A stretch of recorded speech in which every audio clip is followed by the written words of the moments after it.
Assalaamu alaykum warahmatullaahi wabarakaatu. Ashamaa hordoftoota fi kabajamtoota Razaan Tube. Hordoftoota fi kabajamtoota kiyyaa warroonni viidiyoo koo jaalattanii akkasuma waan an dalagaa jiru kana jaalattanii viidiyoo kan koo ilaaltan osoo viidiyoo kan koo hin ilaalin mallattoo laayikii tuqaa isiniin jedha.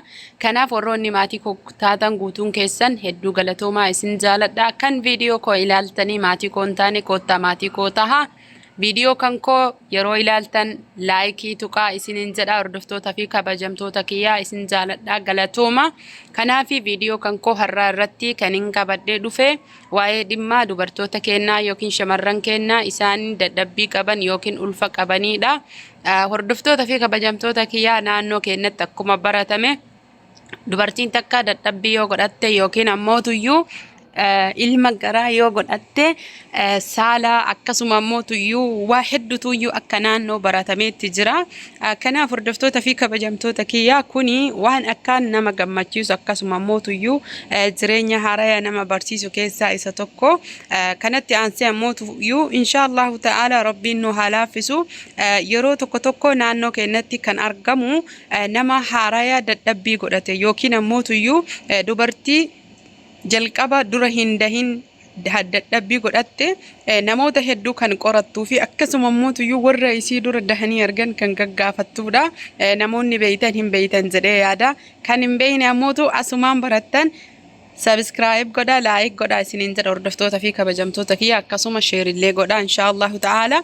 Kanaaf jalqaba irratti nu ka beekuu qabnu irra caalaa jechuudha. Hin qorannaa hin gaafannaa akkamii akkam nama godhaa akkas waan akkanaa kana hedduun keenya hin gaafannan hundi keenya iyyuu hin beeyna maal nyaadhaa maal dhugaa jenna. Kanaaf namuu ilaalcha akka ufii qabuu fi akkasuma ammoo tuyyuu waan dur aadaa keenya keessatti namoonni irra deemee dhufe tuyyuu ammallee nama tokko tokkotti himamee namoonni hedduu jechuudha. Dogongora akkasiitiin bakka hedduu shamarran hedduu yookiin dubartiin hedduu kan saaxilamanidha. Fakkeenyaaf inni maali jettanii yoo na gaafattan yeroo garaa qabaatan yookiin garaa dadhabbii godhatan akkasuma immoo yoo dubartiin takka ulfataate kan gaafattu maal nyaadhaa yeroo da'uu ga'e maal fayyadamaa waan akkasii sodaa irraa kan kahe namoonni tokko tokko gabaabamatti yoo isiniif ibse yoo garmalee nyaata viitaaminii, pirootiinii, kaalsiyeemii wantoota hedduu jira kanniiniin guuttaman yookiin ammoo tuyyuu badhaadhan yoo kan nyaatu tahe daa'imni si keessatti furdataa si keessatti guddataa da'uu hin dandeettu opereeshinii taataa yookiin qalma godhanii qalmaan si keessaa baasan wantoonni akkanaa kun naannoo keenyatti baay'inaan kan faca'ee fi akkasuma aadaa tahee hanga ammaatitti kan deemaa jiru sa'aatii ammaa kanatti jechuu yeroo ammaa kanatti dubartiin takka tan jalqabaaf ulfooftee yeroo da'uu kahan yookiin daa'ima garaa qaba maal haa nyaadhu maal haa dhugu yoo jette fakkeenyaaf maal jedhaniin nyaata hin baay'isin kanallee hin nyaatiin gaafa deettu ciniinsuu irrattillee si miidha ciniinsuu irrattillee mallattoo adda addaatu si mul'ata jechuun hordoftoota fi kabajamtoota kiyyaa ani nama waa isinitti himaa jiru tokko waan ta'eef isiniif ibsuu barbaade fakkeenyaaf irra caalaa jechuudha.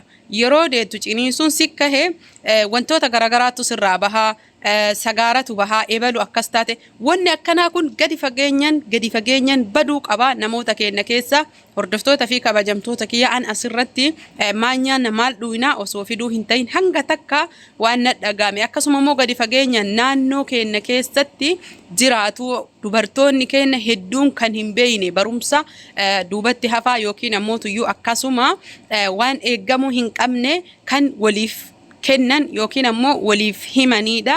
Kanaaf walumaa galatti jechuudha dubartiin ulfa qabaattu takka yookiin ammoo dadhabbii qabdu yookiin daa'ima garaa qabdu nyaanni pirootiinii fi akkasuma viitaaminootaan badhaadhe isiif barbaachisaadha.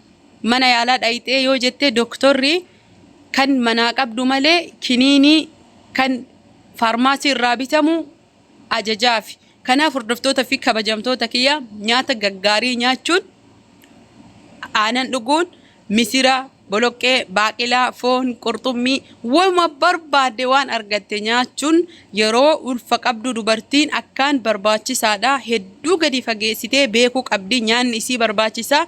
Gaafa ciniinsuu san yeroo deettu yoo nama nyaatetu humna qabaateyyuu osoo garaanuu si gogee sagaaraa mana fincaanii seentee jettee ofirraa baafte. Kanaaf hordoftoota fi kabajamtoota kiyyaa hin gowwoomina. Nyaata bareedaa haa nyaannu nyaadhaa isiniin jedha. Nyaattan malee dahuu hin dandeettanii. Doktorri abbaa fedhee isin gargaaruu hin danda'u. Humna teessanii fi rabbitu isin gargaara. Rabbiin irratti humna keessanii.